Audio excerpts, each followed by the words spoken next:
So today on the podcast, we have Darren Sloane. He is the president of All Temp Insulation Contractors. Darren, it's a pleasure to have you on the podcast. Welcome.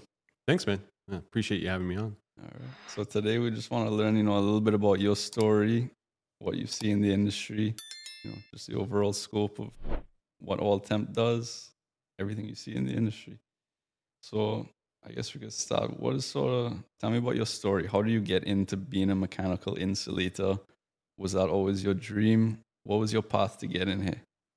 Well, I don't think it's too many people's dream to be a mechanical insulator. Like, it's one of those kind of really niche trades where usually you're brought in by a friend or a family member or something like that, which is kind of what happened in my case. My grandfather was an insulator, and then my dad became an insulator as well.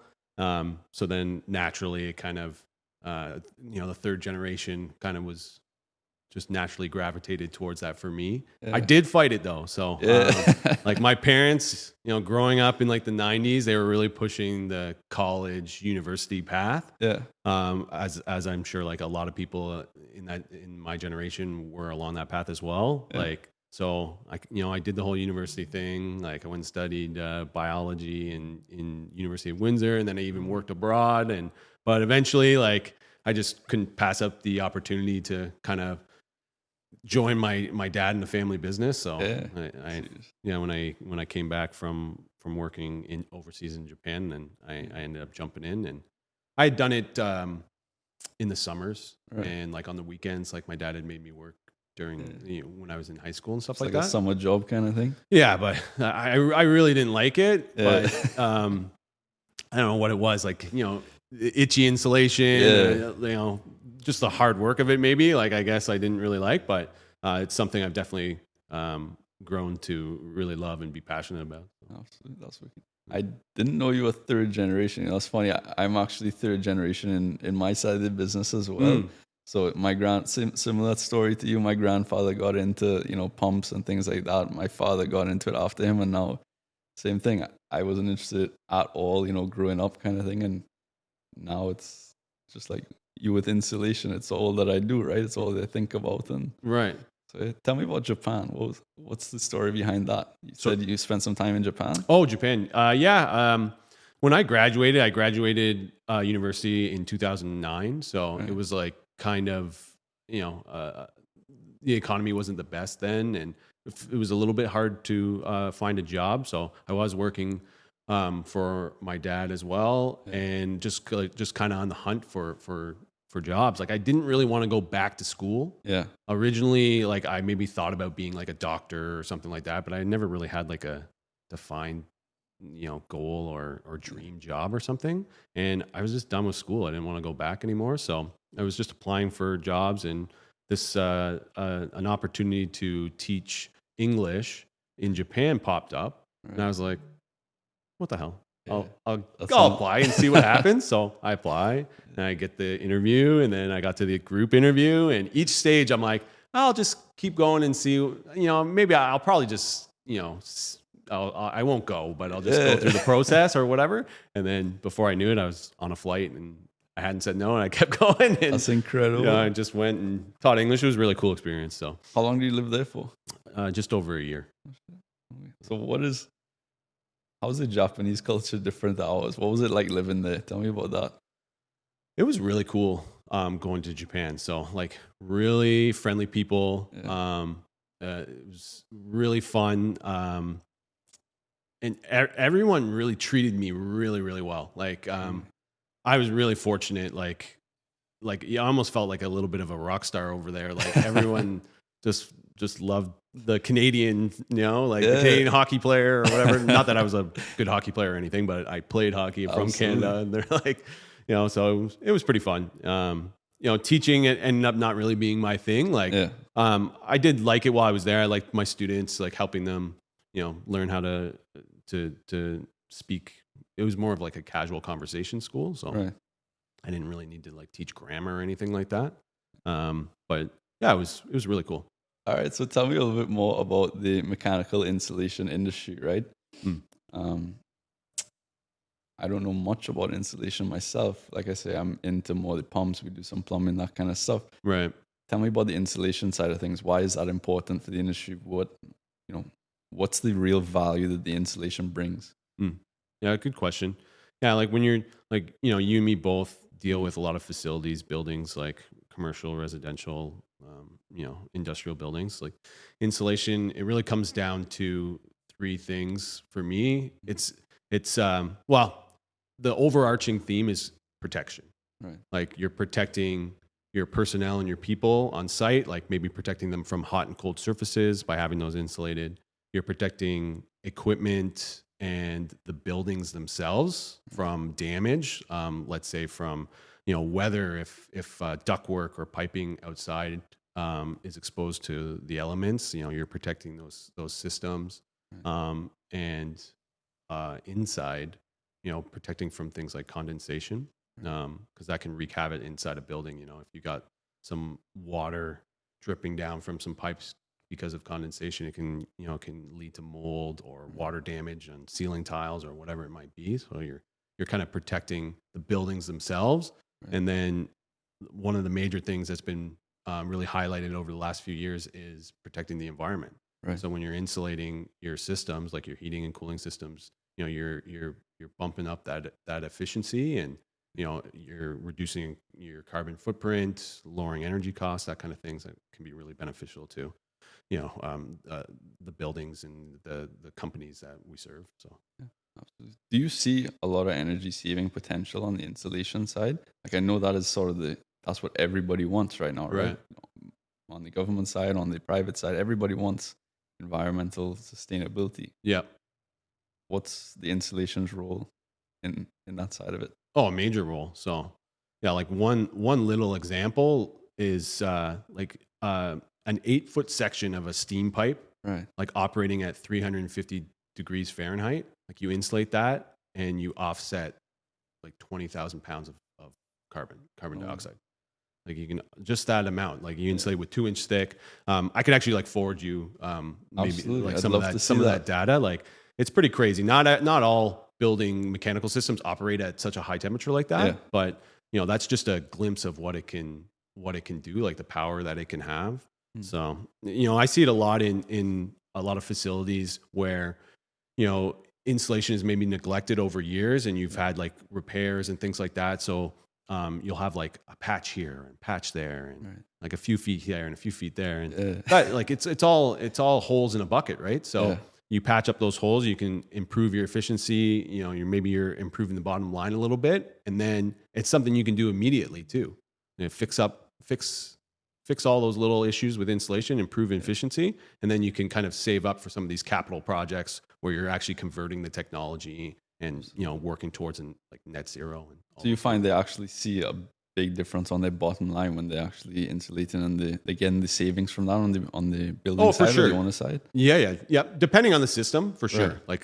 Like heating in particular, even just upgrading the thickness of insulation, you can really see some savings, and you can there's payback for insulating miscellaneous valves and stuff like that. Like you can see return on that investment within months, sometimes maybe up to a couple of years, but as early as months, right? You can have that paid back, right? That's incredible.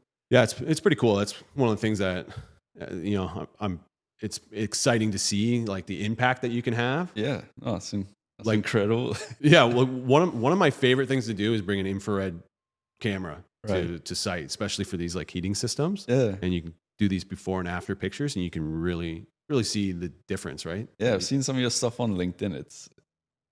It really is quite something to see the actual, just like you say, on the infrared side, you see the huge difference when you're taking the picture before and after. It's like, holy shit, that's a lot of energy you're saving, right? It's so clear. Like the temperature is reduced by like 50 degrees Celsius or whatever it might be. Like you can see it right there in the imaging. It's really cool. I like to show it as much as I can, obviously through LinkedIn and even just with our crews and stuff. So the guys and the people working like know what they're doing is having an impact, right? So I'm sure they get to take a little bit of pride away from that, right? Yeah, for sure. Tell me about the egg story as we're talking about your LinkedIn post. Yeah, the egg story was like a little bit of my mini viral moment on LinkedIn where I don't know why I thought about doing this, but one time I was just in this, it was a hospital actually in the Toronto area. And they had all this exposed steam pipe and steam PRV valves, just miscellaneous valves and equipment and all that stuff. And I was like, I wonder if I could actually just cook an egg. It's so hot. I bet I could cook an egg on here. Like, what kind of visual would that be? So one day I just brought an egg and I bought like a dollar store frying pan and I just cracked it and opened it and wouldn't you know it, like in 5 minutes that egg was cooked, sunny side up, and insane. just on exposed steam. You know, it's barely even sitting on there. You know how it's like a rounded valve or a rounded pipe. It's just like teetering on there, but it's still enough energy wasted or coming off of the equipment to cook an egg. So when you showed up for your customers' building with a frying pan and an egg, what did they have to say about that? Were they? Well, they must have been blown away, you know? Yeah, and so we definitely got that job. Yeah. So there's a technique maybe you could use, but if you're an insulation contractor, but yeah, it's just clear as day. It's just one of those things. You got the infrared pictures, and then you have something kind of like tangible that you can compare it to, like cooking an egg. Yeah. And you can just see the benefits there, just the energy loss, and even the protection too. Like you're cooking an egg, obviously. And operators might get burned if they're manipulating those valves and stuff like that too, right? So that's one major issue that I see is on the safety side of it. Like just guys, you're walking through a mechanical room, you could just rest your arm on a pipe. You could think it's not that hot, and you touch it and you get a serious burn, right? Yeah. So that's something I've seen on our end for sure. Yeah, 100%. Yeah, I see it often too. It's not fun. No. I'll tell you that. Yeah. More on the business side of it, right? So you say you worked with your dad, you were sort of doing it as a summer job, and my understanding is you worked as an insulator, doing the actual installation side of it for quite a while, and recently you've transitioned to be more on the business management side of it, right? You're now the president of All Temp. You're running the company now as opposed to just doing the installation. Tell me about that transition, and tell me about that. Yeah, I'm not gonna lie. It was a challenging one for sure. One of the reasons why it was challenging, I think, is because I didn't really prepare for the hole that was going to be generated in the field. Right. So with me being on the tools, I was, not to toot my own horn or anything, but I was like one of our most productive field technicians. Yeah. Installing out there. So you take that out and you got to replace it somehow, either with, giving more responsibility to current team members, or you have to, or you're hiring to fill that spot as well. Right. So that was definitely a big challenge for me.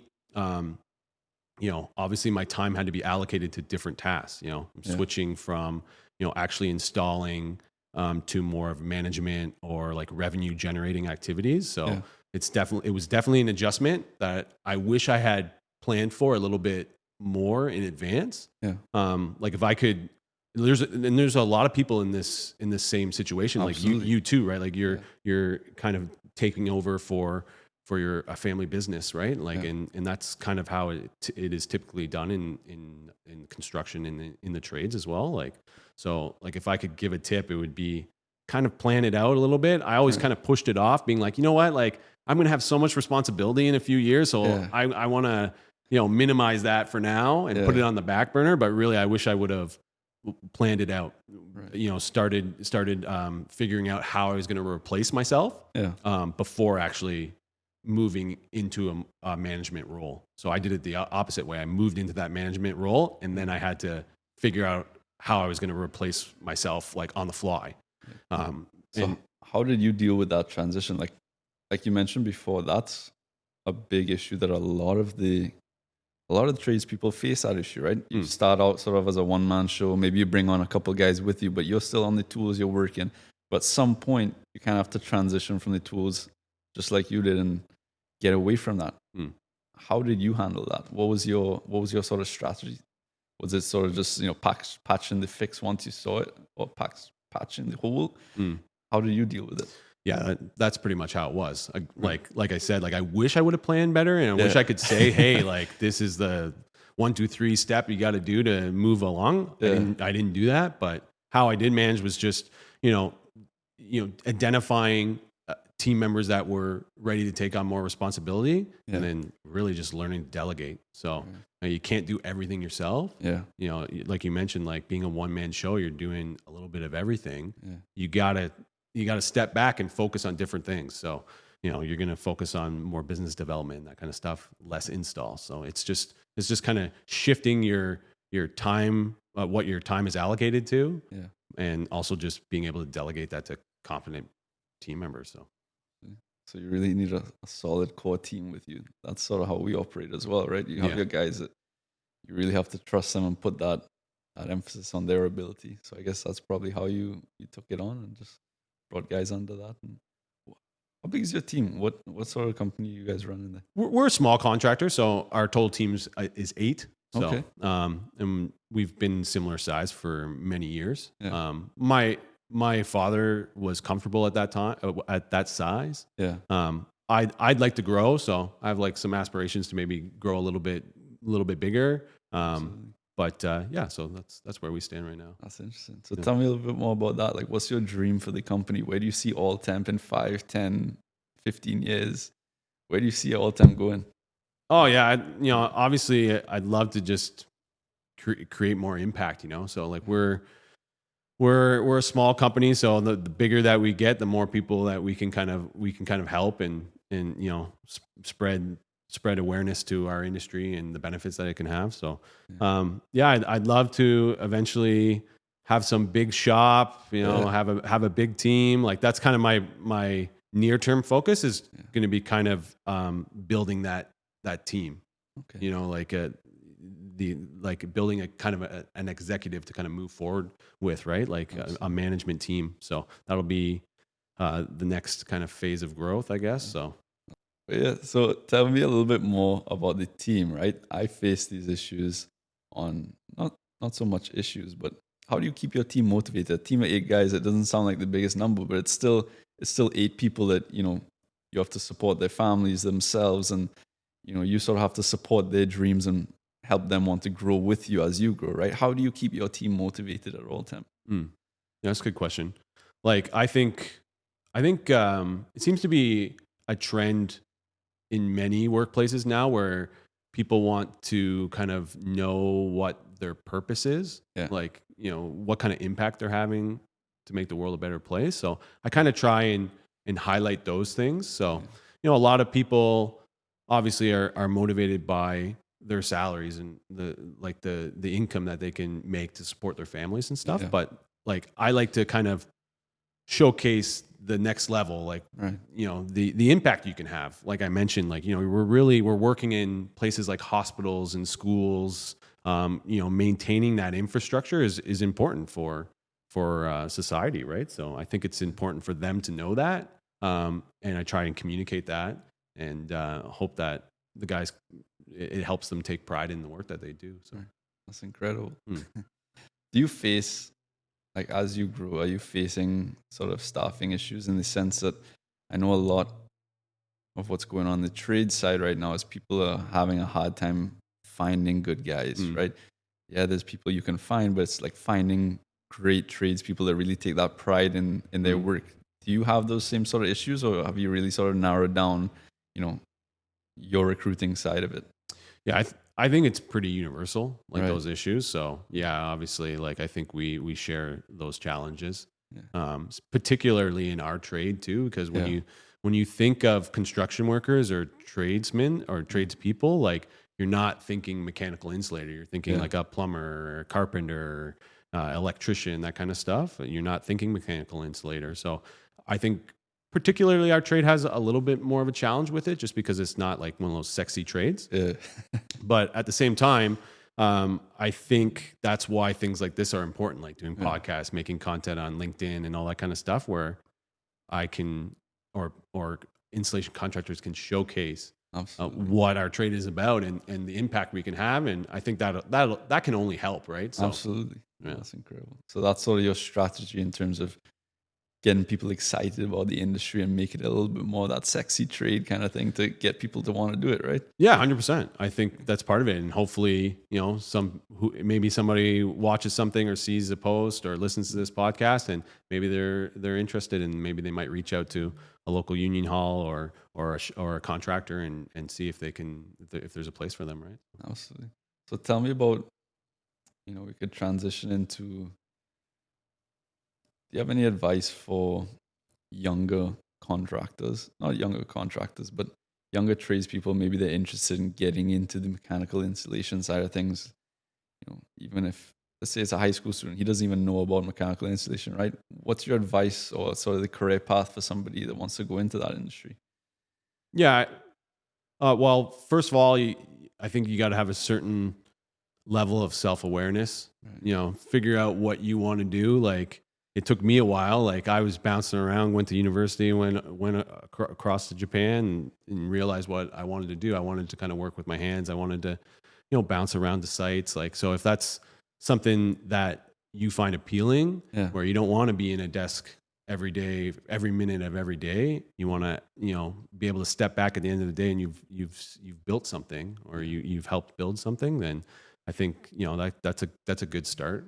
First of all, having that self-awareness. And then, once you have the mindset that because the hard thing for me when I first started was, getting in the mindset of that you're going to get dirty, you're going to get sweaty, you're going to work hard. But if you can just accept that and then just, almost like one foot in front of the other, then like it's so much easier to do. Like, if you're thinking about every little fiberglass particle that gets on your arm or something, and you're like, you're gonna get handcuffed, and you're not gonna really enjoy it, and you're not gonna be productive. But if you can kind of just get past that, like mentally, and then just like apply yourself to the work that you're doing, then I think that's really beneficial. And if you can work hard, actually kind of switching a little bit, you can recognize the path that you want to do too. Like, right.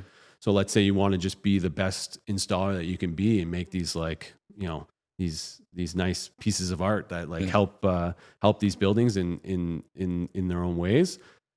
Or maybe you want to do something like estimating or management eventually. Like, if you kind of know that path, then you can kind of pay attention to those details while you're working. Like, let's say you wanted to be an estimator. I would say, make note of, how many work hours it took to complete a project. Right. Maybe ask the appropriate questions, like, how much does this cost? Well, like, or, how much was this to source? Like, if you know your path, like, and you're curious about the certain details, I think that's a good thing to keep in mind too. Like, because there's so many different avenues you can take in the trades. So like, if you want, like, you could get into like marketing for a construction company. You could get into sales, like business development, estimating, like I mentioned, management. Like, there's so many things that you can do. Like, obviously, you guys know you absolutely, you have so many different roles too, right? Like, there's so much you can do. Like, so just get started, and get, build those skills. Right. Have that end in mind. That's incredible. So it really is a lot of about the mindset, and then sort of getting your foot in the door and just sort of building and going in the path that you find most interesting, right? Sort of just pivoting. Yeah, for That's sure. kind of what I'm taking away from what you're saying.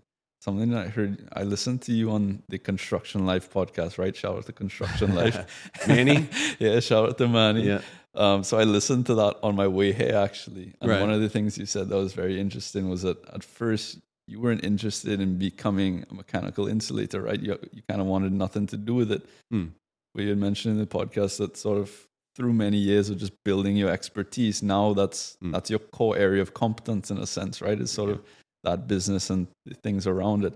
And that's sort of where you've been able to find the passion. I thought that was very interesting because I have sort of a similar feel, right? I didn't really want to be in the trades industry. That wasn't my dream growing up. But once I got into it and you could sort of find the little things that you enjoy and build that expertise, it sort of becomes easier and fun, and like you find that passion, right? Right. That was something that you said that really sort of resonated with me in that podcast. So thanks for listening to that one. But it's interesting to think about passion. Like, there's a lot of people that might say like, oh, like you gotta find your passion. Keep trying different things to find your passion, which I agree with too. but you can also build a passion. Right. You know, like if you put in the effort, the time and effort into anything, you know, I think you'll build a passion for it. So, and that's kind of what happened. It sounds like what happened with you too, right? So, Absolutely. yeah. So you find that now you're passionate about installation? Yeah, definitely. So I definitely wouldn't have thought it for sure. Like it definitely wasn't, you know, my dream job by any means. Like I mentioned, like kind of fighting that kind of thing. But Yeah. I think just I worked on building the skills and being a good insulator. Yeah. And then with that, I just became passionate about it because I became good at, I developed that skill, became good at installing, and then learned more about the benefits and the purpose behind it. Yeah. And you know, you combine those two things and you've got a passion whipped up there. So Oh, that's incredible. So tell me about sort of the industry trends that you see. You know, where do you see the future of the insulation industry, or, you know, tell me about the trends you're seeing in your side of the industry. Well, I definitely can't predict the future, so I have like no idea what it will look like in like 10, 15, 20 years, but Right. there's definitely seems to be some trends. Like obviously, I think insulation materials will get better and better. Mm-hmm. You know, like 100 years ago, insulators were insulating with asbestos. Yeah. And then, you know, and then eventually shifting to things like fiberglass became the kind of bread and butter. Yeah. And then now you have stuff like elastomeric insulation where it's like flexible and repels water and repels mold growth and all that kind of stuff. So you can insulate, conform it to a booster pump or a chilled water pump or something like that. So you can see, I can see the materials changing, or even shifting further away from what's common now, more to things like elastomeric insulation. Right. In terms of maybe construction, like the construction process as a whole, I think prefab is going to be a major player in the next few years, like prefabbing, like skids. Yeah. Like you guys see with your pumps and stuff too, right? Like there's a little bit of prefab done, like those pumps are shipped to you from Armstrong or whoever. And then installed in site. So I think there'll be more of that, like those like sections of piping and like pipe racks and duct and stuff that'll be done in a controlled environment. Yeah, because there'll be benefits to that, right? Like in terms of completing the work efficiently. Efficiency, yeah. So I think you'll see definitely more modular construction procedures and prefab. Yeah, and then obviously like changing materials like we've seen over the years with insulation and even jacketings and stuff like that. So yeah. So do you guys get into sort of the asbestos stuff? I know that's not what I mean by that is asbestos is very common in older buildings, right? Do you guys do any sort of the removing that asbestos and replacing it with newer, better technology, or do you guys more?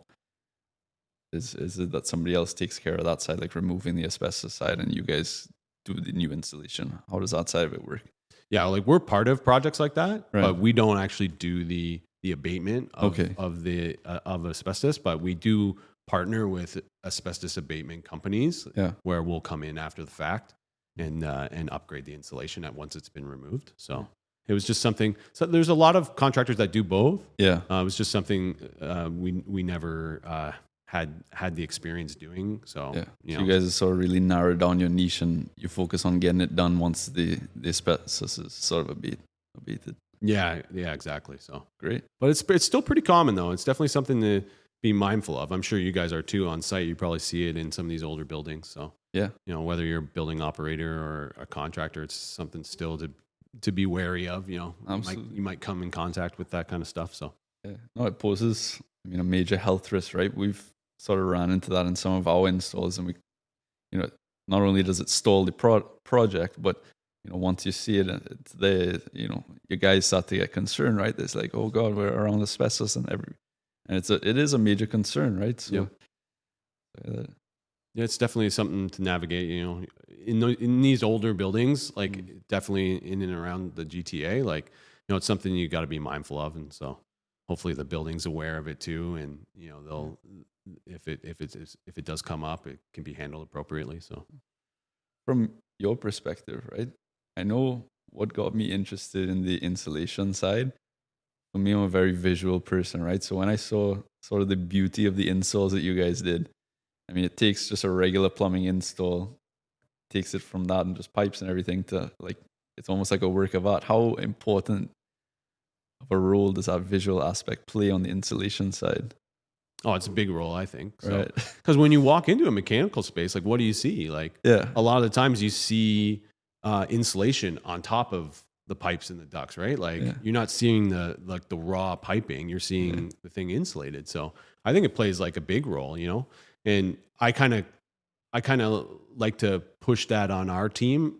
That that fact on our team, like, hey, like we're covering what other skilled people did. Yeah. So like, you know, we got to match that, or if not exceed that same quality level, right? Absolutely. Because we represent them who we're working for, who installed these systems. Yeah. And we're also like representing the facility too. Because like Absolutely. when you walk into a good mechanical space, like obviously you probably see it every day too. Like, you know, when it's a facility that's taking care of their Absolutely. stuff, right? Like, it's pristine. It's, you know, everything's painted nice, clean and slick. There's no water dripping on the floor or puddles. And No, there's a big gap that you could definitely see yeah, who's running it right and who's not. Right? yeah. And well, and some people, they, you know, obviously they might not have the same budgets as as other facilities too, right? Which, you know, I'm empathetic to that too. But Absolutely. you can definitely tell. So there's definitely that aesthetics portion of our trade, which I kind of like. Yeah. So, you know, it can really, it's a way that we can separate ourselves, and it just makes a space look good. So That's really what got me interested in working with you guys initially, because we do a lot of booster pump installs, just regular pump installs, and we would do like a brilliant install. It would look incredible, and then, you know, sort of whoever's on the job, the plumbers or whatever, they would just slap on some insulation after, and it almost kind of took like a beautiful pipework install and made it into not so nice install, because all you see now is just the insulation you slapped on. right. But when we brought you guys in, the work you guys did was incredible. Like, it looked pristine. It was actually something like, before I would take pictures once pipework's done, I would shoot that out to everybody. I wouldn't want them to see the insulation side. Now, you guys sort of came in, did the whole, you know, beautiful insulation job. And that's the picture I take, and the customers love that. They go, "Wow, that's an incredible job." Because before they'd be like, "Okay, how does it look insulated?" I'd be like, "I don't want to show you that." Just avoid it. Just avoid. Oh, we didn't have a camera, so yeah. Oh, what about your phone? Oh, I don't know. But. Exactly.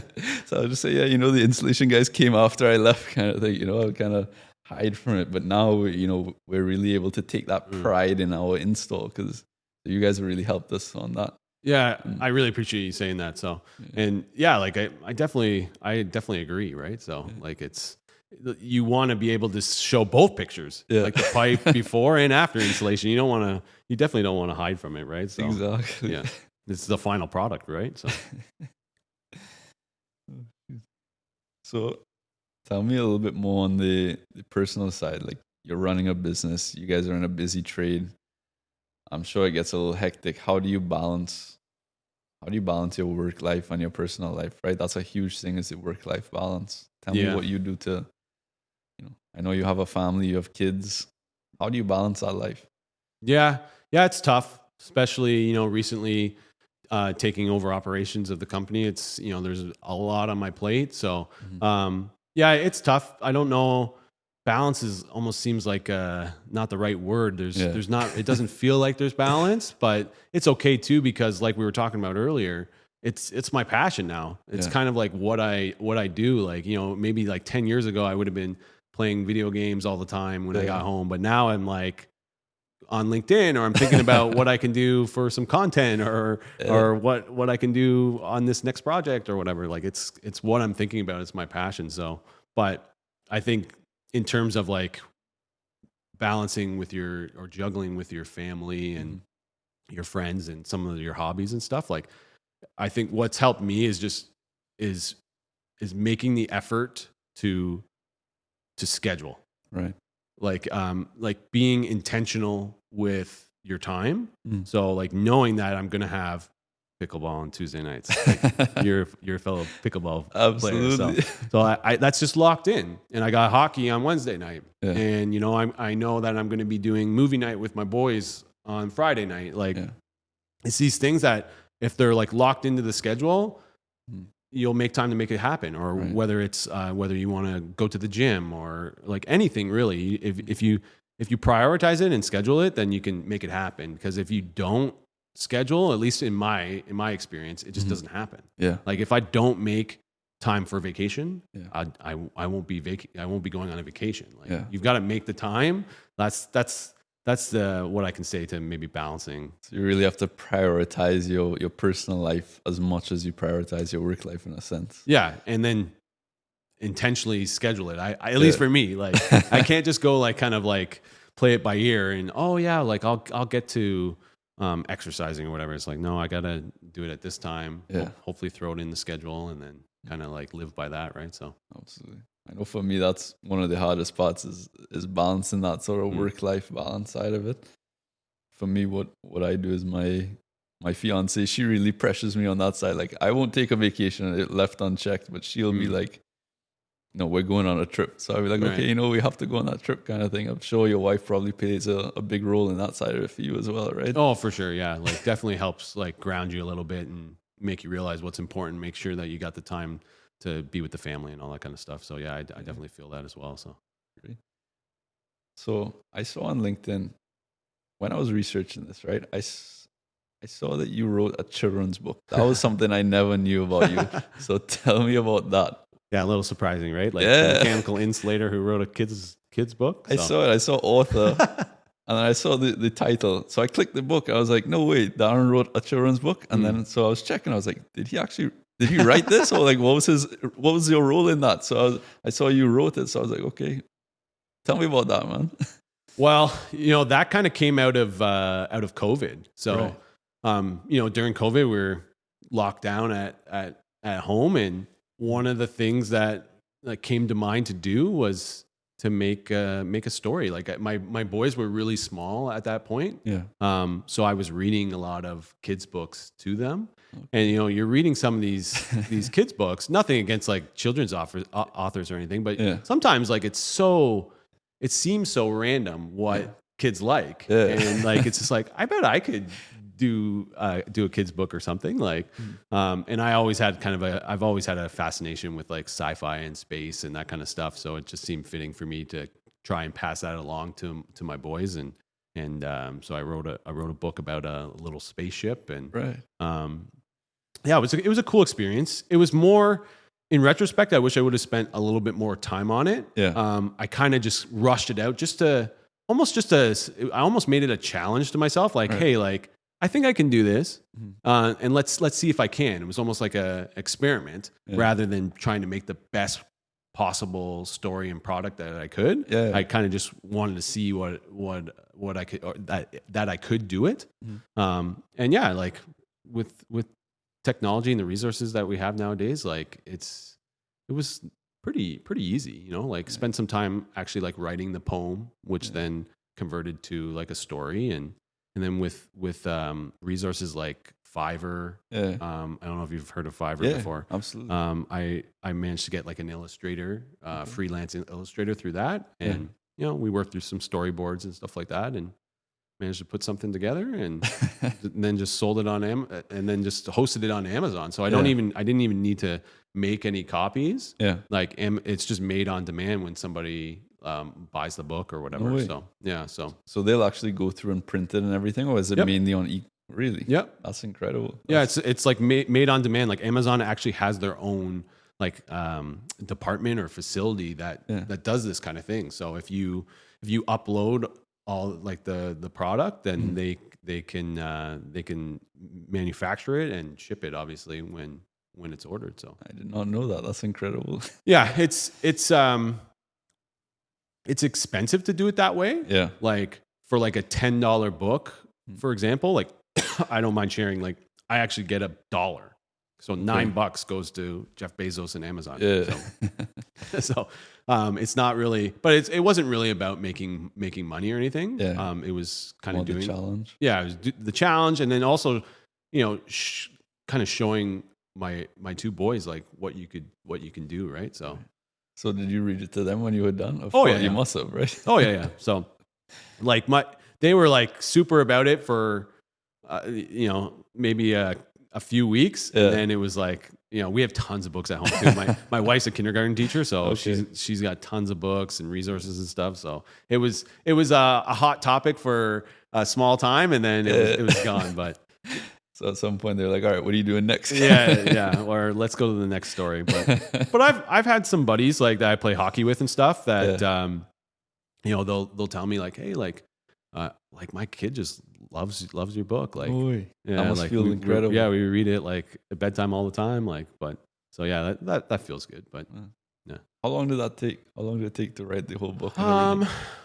So like actually writing the story didn't take too long. Maybe I probably spent maybe only like a few hours, like spread over a few days on writing the actual story. But then going from having the idea to actually getting like the first book published probably took I think probably about 5 months. Oh, wow. And that's making the story, having the idea, making the story, and then reaching out to a freelancer, doing storyboards, and then a little bit of back and forth on the images and that kind of stuff, and then actually like submitting it into Amazon's platform. And that's incredible. Yeah. So all right. So you reading any books recently, or Netflix, anything like that? What's sort of your wind down? Wind down recently was Fallout on Amazon Prime. So I was a big Fallout gamer back in the day. So I played the original right up to New Vegas and Fallout 4 and all that kind of stuff. And so when that show came on, I was like, oh, this is awesome. I can't wait to watch it. And my wife really enjoyed it too, even though she wasn't into the video games. So. But other than that, I'm a podcast junkie. I know we were talking about it before. Like I love listening to Alex Hormozy and Gary Vaynerchuk and all those podcasts is what I'm listening to. I even flicking on the YouTube even just before bed or something, checking out a quick episode or something. But that's pretty cool. I'm kind of in the same boat. I love a podcast. On my way to work in the morning, on my way home, like it's so good, man. How do you? Yeah, I think we were talking about it. Like you listen to Hormozy's podcast too. Do you have any other go-tos or? One that I really like is Masters in Business. It's a Bloomberg podcast. Okay. That one it's more on like the finance side, and it's kind of like it's sort of like the big fish in the finance industry, but they talk about a lot of interesting topics that I would have never heard about had I not listened to the podcast. Right. So it's a little more abstract, and it's not really many key takeaways you can take from it, but I find it interesting just to hear, how those guys look at the world kind of thing. Yeah, like a macro perspective. Exactly. Kind of thing? It's a lot of the macro side of it. So I find it's pretty cool. That's cool. Yeah, maybe I'll check that out. So. And obviously there's like the classics, like Joe Rogan's fun if you're not. Yep. Like, if you had a little bit much of the business side of it, then you could, throw on one that's a little fun kind of thing. Yeah, just talking about hot topics or whatever. Right. So, or his comedian buddies and stuff. Yeah. Yeah, I listen to Rogan too. So those are cool just to sort of wind down a bit and just relax your mind a bit. So yeah, I mean that's it. So do you have anything you want to say to the camera? Anything you're working on? Well, I'm not sure when this gets aired, but we're just coming into like the cooling season, so it's a busy time for us. Cooling season always is because we've got a lot of boiler projects coming up in the summer, getting ready for the next heating season, and then really busy in the summer always for work. So don't really get to do too much. I don't really get too much time off in the summer, which is fine.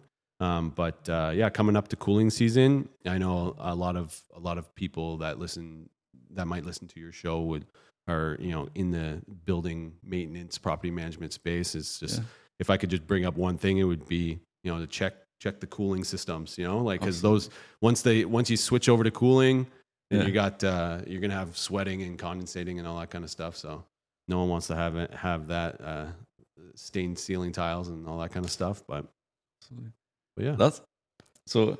Now that you mentioned that, what's your ideal customer? What sort of customers do you target mainly?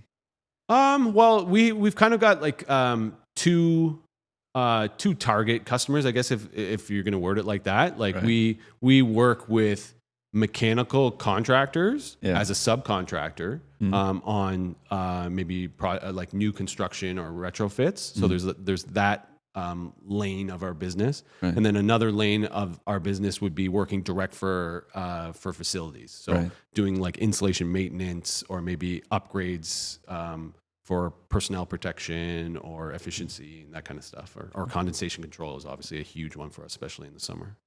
So you guys mainly working on the new install side, like the buildings going up, or you guys working mainly on like retrofits or the service side? What's sort of your main side of the business? It's both. Okay. So yeah, we've got a good mix. Like, so we're being a small contractor. Like we don't have too many large scale projects. Like we're not doing like a 50-story high rise or something like that. Yeah. But like we'll do small administration buildings. Okay. School retrofits are big. Like I mentioned, like I think we've got over a dozen boiler rooms that are getting retrofitted that we'll be doing this summer and fall. So like those new construction, but a little bit on the smaller scale, but and maintenance and that kind of stuff. We've got a good mix. Right. Great. Do you ever find any conflicts of interest? Like you mentioned, you work with mechanical contractors, but you also work directly with the buildings, right? Do you ever have issues on that side? Like I know on our side, sometimes, there may be a conflict of interest. We do put a large emphasis on making sure that there's no conflict of interest, but do you guys see that on your side on the installation? I don't think there's really too much of a conflict of interest, but there definitely is some a little bit of some challenges that you got to navigate. So I've learned the hard way on this. Like when I first started back in the trade, and I was just working installing, like maintaining those, like the chain of command and like the relationships is important. Like I learned the hard way when kind of innocently too. Like I remember once we were working in this building and I was doing some installation for a cooling coil, and one of the I can't even remember now, this was so long ago. One of the building operators or like one of the maintenance managers or something came by while I was installing, and he was really happy with the work, like, complimenting and everything. And he's like, "Oh, like, do you have like a business card or whatever?" Yeah. And I didn't really think anything of it. Like, and we were working for a mechanical company at the time. So, not one that we had a particularly close relationship with either. So, and I remember I did have business card and I gave it to him. And as I was giving it to him, one of the mechanical managers like came in and didn't really like react or anything, but I think he was a little bit like turned off or a little bit annoyed that like it seemed like I was maybe like going over his head or whatever. So there's definitely those relationships and those chains that you have to maintain. So like, if we're ever working together and you like you're the direct contact for the customer, it's like I'm always talking through you, right? Absolutely. Like so it's like I definitely learned that the hard way. I'm pretty sure we didn't do any work for that company again, or maybe not very much, which is unfortunate. Like it's not like I had any nefarious intentions. Like I was just a young kid at the time, like not really realizing what I was doing. But those. So not necessarily a conflict of interest, but you do have those things that you got to be mindful of. There's relationships built, and you got to respect those relationships and interact accordingly, right? So I guess it all kind of really comes down to the intent, right? If you're really not intending to do any damage and you really focus on your core customer, there's really no, like I said, conflict of interest there. Yeah, like obviously, like the mechanicals customer and our customer, the end customer is the same person, right? Yeah. Like it's the building, it's the facility. So it can be a little bit interesting in that respect. So, but you just gotta have open lines of communication. Absolutely. Because a lot of the times, like if you're working with a good construction partner and it's completely unrelated to like their scope, they're fine to just be like, you can deal with them directly or whatever. But like that's just like.